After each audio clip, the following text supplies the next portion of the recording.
Assalamualaikum warahmatullahi wabarakatuh. Perkenalkan, nama saya M. Rizky Firdaus dari kelas F11-2. Kali ini saya akan menjelaskan materi yang berjudul menguatkan iman dengan menjaga kehormatan, ikhlas, malu, dan zuhud.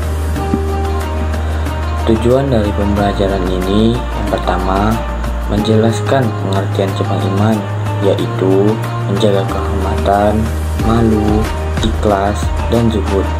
Yang kedua, menjelaskan dasar nafsi cabang iman, yaitu menjaga kehormatan, ikhlas, malu, dan zuhud. Yang ketiga, menganalisis cabang iman, yaitu menjaga kehormatan, malu, ikhlas, dan zuhud. Yang keempat, membiasakan sikap menjaga kehormatan, ikhlas, dan hidup sederhana sebagai bentuk implementasi cabang iman di lingkungan keluarga, sekolah, dan masyarakat. Yang kelima, mempresentasikan paparan cabang iman, yaitu menjaga kehormatan, ikhlas, malu, dan zuhud. Yang pertama, menjaga kehormatan. Maksud dari menjaga kehormatan adalah menjaga harga diri, nama baik, dan kemuliaan diri. Dengan kata lain, menjaga harkat, martabat, dan harga diri manusia. Menjaga kehormatan dalam bahasa Arab disebut dengan muru'ah. Muru'ah adalah proses penjagaan tingkah laku seseorang agar sejalan dengan ajaran agama, menghiasi diri dengan akhlak terpuji, dan menjauhi segala bentuk keburukan. Ada juga yang memberi definisi sebagai kemampuan untuk menghindari perbuatan yang negatif, sehingga dapat menjaga harkat, martabat, harga diri, dan kehormatan. Selain muru'ah, juga disebut dengan istilah iffah. Secara bahasa, istilah iffah berarti mencegah dari sesuatu yang tidak bermanfaat atau menjauhi hal yang buruk dan terlarang, sedangkan secara istilah berarti sifat yang menjadikan seseorang dapat menghindari dari menurut.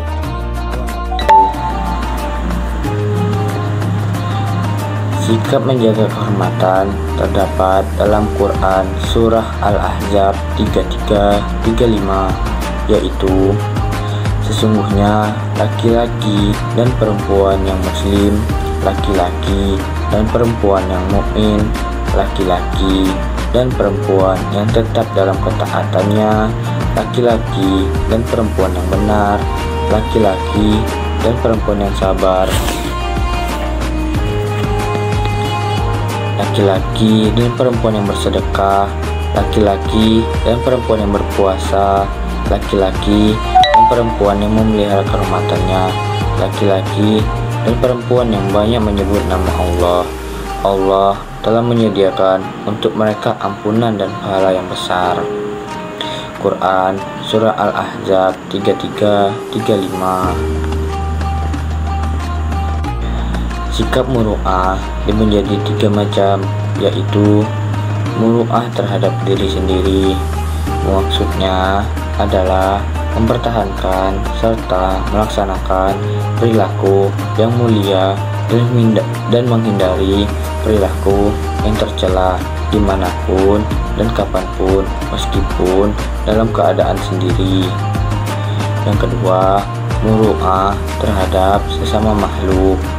Maksudnya adalah menjaga perilaku yang mulia dan menghindari perilaku yang tercela kepada orang lain, baik di lingkungan keluarga, sekolah, dan masyarakat. 3. Muru'ah terhadap Allah Subhanahu wa Ta'ala. Maksudnya merasa malu kepada Allah Subhanahu wa Ta'ala, sehingga membuat seseorang untuk selalu melaksanakan semua perintahnya menjauhi semua larangannya, dan merasa malu apabila berbuat maksiat kepadanya. Contoh muru'ah dalam kehidupan sehari-hari adalah menjaga kehormatan perkataan dengan tidak mengejek teman ataupun berkata kasar. Yang kedua, menggunakan pakaian yang mencerminkan syariat Islam, bukan menggunakan pakaian yang menampakkan lekukan tubuh. Yang ketiga, menjauhi pergaulan bebas dan zina. Yang keempat, menjauhi makanan dan minuman yang haram. Yang kelima, mempergunakan harta di jalan yang baik, di antaranya bisa dengan bersedekah, menyantuni anak yatim, memberikan beasiswa. Yang keenam, tidak menyalahgunakan jabatan yang dimiliki. Contoh-contoh di tersebut merupakan muru'ah dalam diri seseorang. Menurut Al-Jurjanji dalam kitab Al-Ta'arifat bahwa muru'ah adalah kekuatan hati yang menjadi sumber lahirnya sifat-sifat terpuji, baik secara dalil syar'i, akal, dan tradisi. Oleh karena itu, betul yang telah disampaikan Nabi Muhammad SAW bahwa kekayaan yang sejati adalah kekayaan hati, sebagaimana diriwayatkan oleh Abu Hurairah. Yang kedua, ikhlas. Kata ikhlas dari bahasa Arab, secara bahasa kata ikhlas berarti murni, tidak bercampur, bersih, jernih, mengosongkan, dan membersihkan sesuatu. Ikhlas berarti suci dalam berniat, bersihnya batin dalam beramal, tidak ada pura-pura, lurusnya hati dalam bertindak, jauh dari penyakit riya, serta mengharap ridho Allah semata. Kaitan ibadah secara bahasa, ikhlas berarti tidak memperlihatkan amal kepada orang lain. Sedangkan secara istilah, Al-Jurjanji dalam kitabnya Al-Ta'rifah memberikan pengertian ikhlas adalah membersihkan amal perbuatan dari hal-hal yang mengotorinya, seperti mengharapkan pujian dari makhluk atau tujuan-tujuan lain selain dari Allah, termasuk juga tidak mengharap amalnya disaksikan oleh selain Allah. Dengan kata lain, ikhlas adalah sikap yang dilakukan seseorang dalam melaksanakan perintah-perintah Allah Subhanahu wa Ta'ala dan tidak mengharapkan sesuatu apapun kecuali ridho Allah Subhanahu wa Ta'ala. Jadi, ikhlas merupakan sesuatu hal yang sifatnya batin, dan ia merupakan perasaan halus yang tidak dapat diketahui oleh siapapun kecuali pelakunya dan Allah Subhanahu wa Ta'ala. Salah satu ayat yang mengajari untuk ikhlas adalah Quran Surah Az-Zumar 392 berikut ini.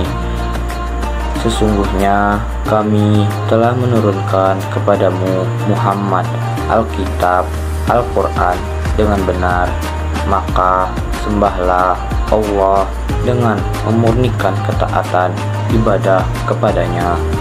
Quran Surah Az-Zumar 392.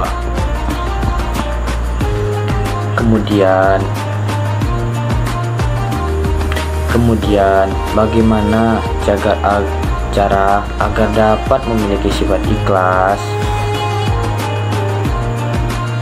Imam Zunnun menjelaskan, yaitu seseorang harus bersungguh-sungguh, sabar serta terus-menerus istiqomah dalam beramal, sehingga ia akan terbiasa dengan perbuatan baik.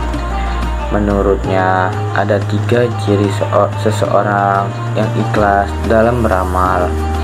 Yang pertama, tidak lagi berharap atau menghiraukan pujian dan hinaan orang lain.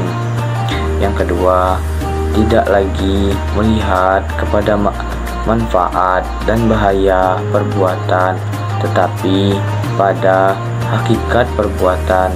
Misalnya, bahwa amal yang kita lakukan adalah perintah Allah Subhanahu wa Ta'ala. Yang ketiga, tidak mengingat pahala dari perbuatan yang dilakukan.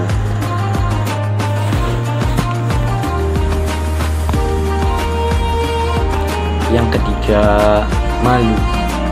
Malu dalam bahasa Arab disebut kata al-haya. Malu disebut oleh Nabi Muhammad SAW sebagai cabang dari iman, karena dengan sifat malu seseorang dapat tergerak melakukan kebaikan dan menghindari keburukan.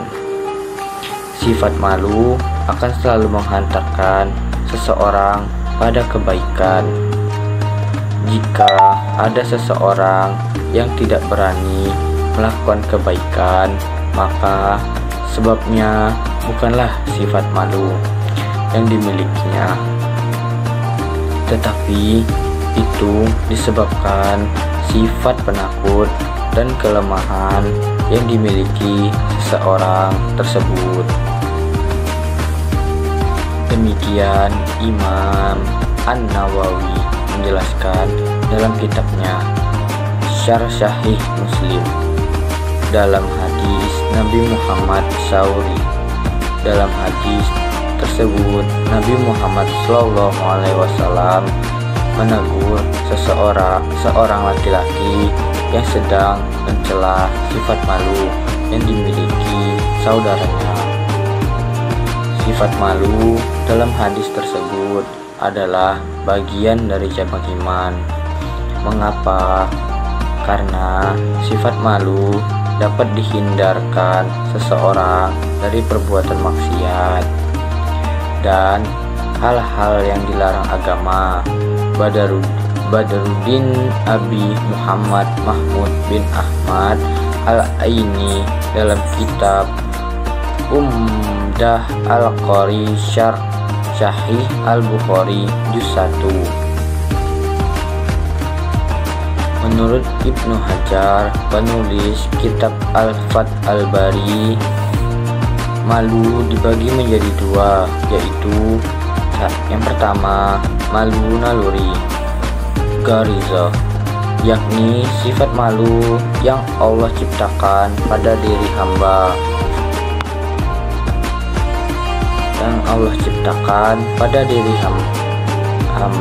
Sehingga menghantarkan hamba tersebut melakukan kebaikan dan menghindari keburukan, serta memotivasi untuk berbuat yang indah.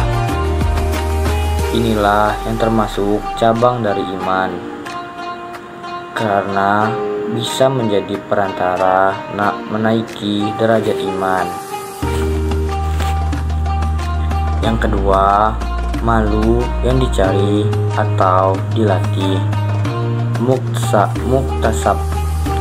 Sifat malu ini ada kalanya bagian dari iman, seperti rasa malu sebagai hamba di hadapan Allah pada hari kiamat, sehingga menjadikannya mempersiapkan bekal-bekal untuk menemui Allah di akhirat nanti. Ada kalanya juga malu ini bagian dari ihsan, seperti malunya hamba karena adanya rasa takarub atau merasa selalu dalam pengawasan Allah. Inilah puncak dari macam-macam cabang iman. Tentang malu ini dijelaskan oleh Nabi Muhammad SAW menjelaskan dari Abdullah bin Mas'ud berkata, Rasulullah Shallallahu Alaihi Wasallam bersabda, "Malulah pada Allah dengan sebenarnya." Berkata Ibnu Mas'ud, kami berkata, "Wahai Rasulullah, kami malu." Alhamdulillah, beliau bersabda, "Bukan itu, tetapi malu kepada Allah dengan sebenarnya adalah kau menjaga kepala, dan apa yang dipahami Allah dengan sebenarnya adalah kau menjaga kepala dan apa yang dipahami dalam perut beserta isinya, mengingat kematian dan segala kemusnahan. Barang siapa menginginkan akhirat, ia meninggalkan perhiasan dunia. Barang siapa yang melakukannya, ia malu kepada Allah dengan sebenarnya." Hadis riwayat Al-Tirmidzi. Dari hadis tersebut, Nabi Muhammad SAW memerintah untuk malu kepada Allah Subhanahu wa Ta'ala dengan sebenarnya. Maksudnya, menjaga seluruh anggota badan dari perbuatan yang dilarang oleh ajaran agama Islam, kemudian mengingat kematian dan meninggalkan perhiasan dunia. Yang keempat, zuhud.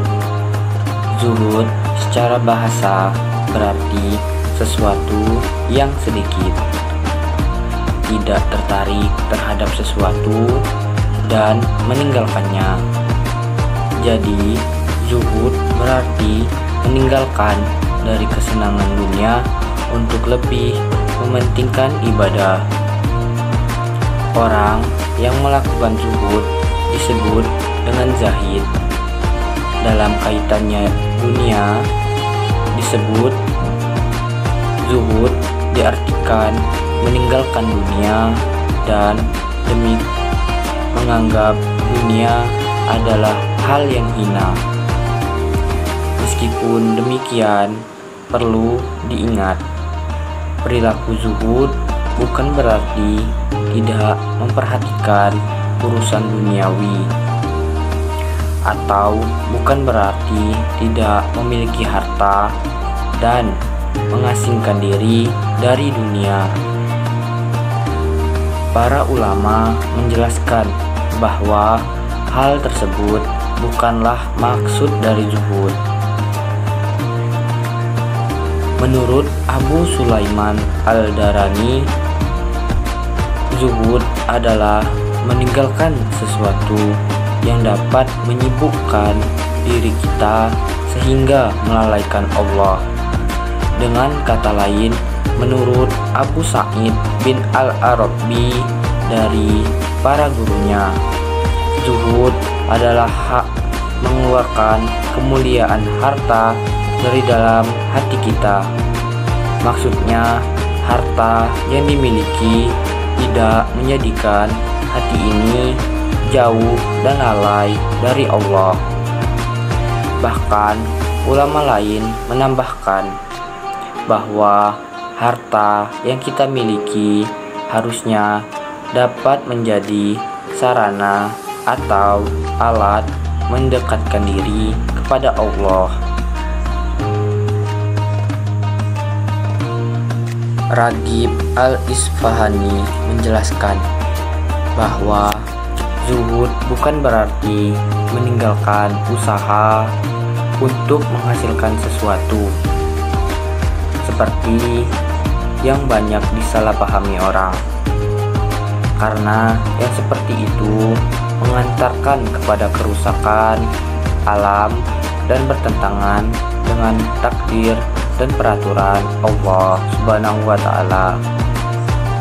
Menurutnya, orang yang zuhud dan peraturan Allah, orang yang zuhud terhadap dunia adalah orang yang cinta kepada akhirat, sehingga ia menjadikan dunia untuk akhirat, yakni menjadikan harta duniawi untuk kebutuhan dan keperluan akhirat, sehingga harta yang dimiliki dapat mengantarkan kebahagiaan dan manfaat baginya di akhirat.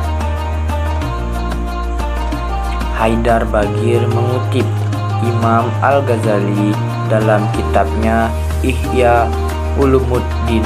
Diriwayatkan bahwa suatu saat Rasulullah sedang berjalan bersama para sahabat sampai di suatu tempat. Rasulullah menunjukkan seonggokan benda. Kemudian Rasulullah bertanya, "Apa itu?" Kemudian sahabat menjawab, "Bangkai anjing ya Rasul." Rasul bertanya kembali kepada sahabat, "Bagaimana sikap kalian terhadapnya?" "Kami merasa jijik," jawab para sahabat.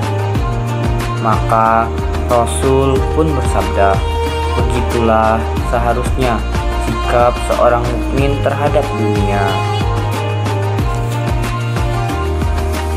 Anjuran zuhud dalam bertasawuf dilatar belakangi oleh keyakinan kalangan suf bahwa manusia cenderung terlalu menikmati hal-hal yang bersifat keduniaan yang mubah, sehingga akhirnya dapat menyebabkan manusia terjerumus ke sikap berlebihan, sebagaimana penjelasan sebelumnya.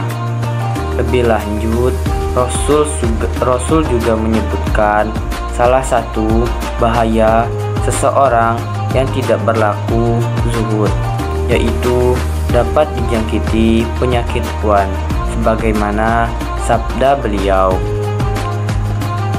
Dari Sauban, ia berkata, Rasulullah SAW bersabda, "Hampir bangsa-bangsa memperebutkan kalian umat Islam, layaknya memperebutkan makanan yang berada di mangkuk."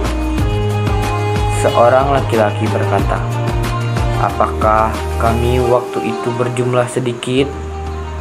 Beliau menjawab, "Tidak, bahkan jumlah kalian pada waktu itu sangat banyak, namun kalian seperti buih di genangan air.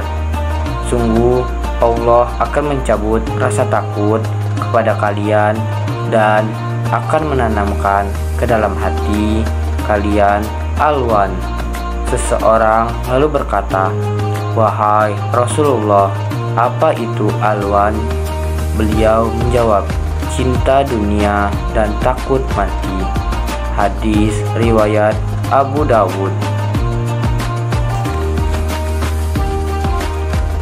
Dalam Islam, cinta dunia bukan berarti meninggalkan harta duniawi.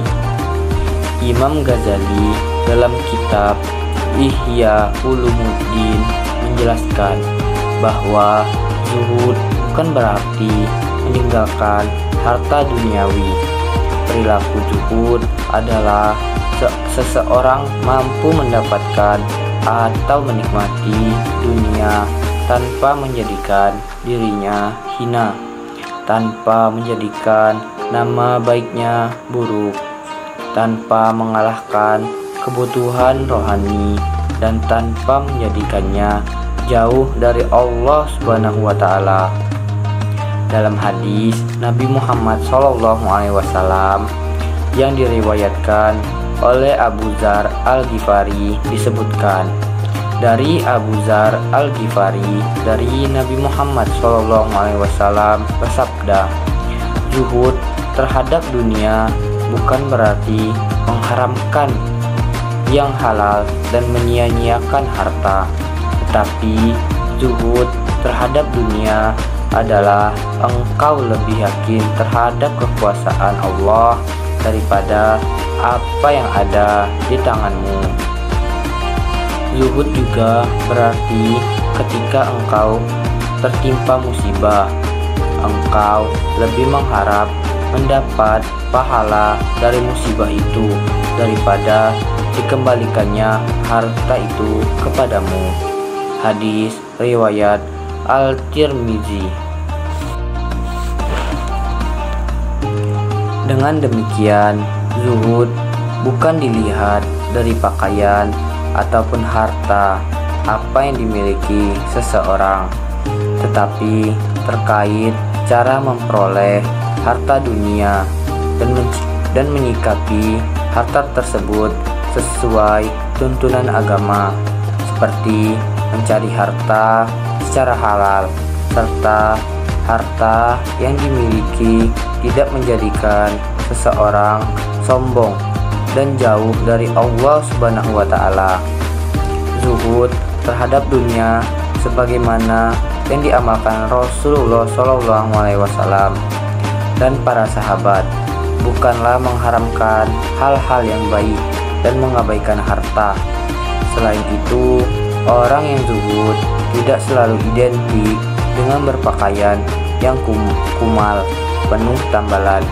Zuhud juga bukan duduk bersantai-santai di rumah menunggu sedekah, karena sesungguhnya amal, usaha, dan mencari nafkah yang halal adalah ibadah yang akan mendekatkan seseorang hamba kepada Allah, sehingga harta tidak memperbudak dirinya.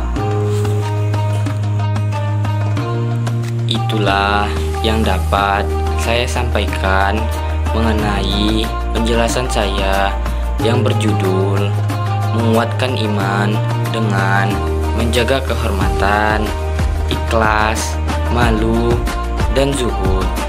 Sekian dari saya akhiri. Wassalamualaikum warahmatullahi wabarakatuh.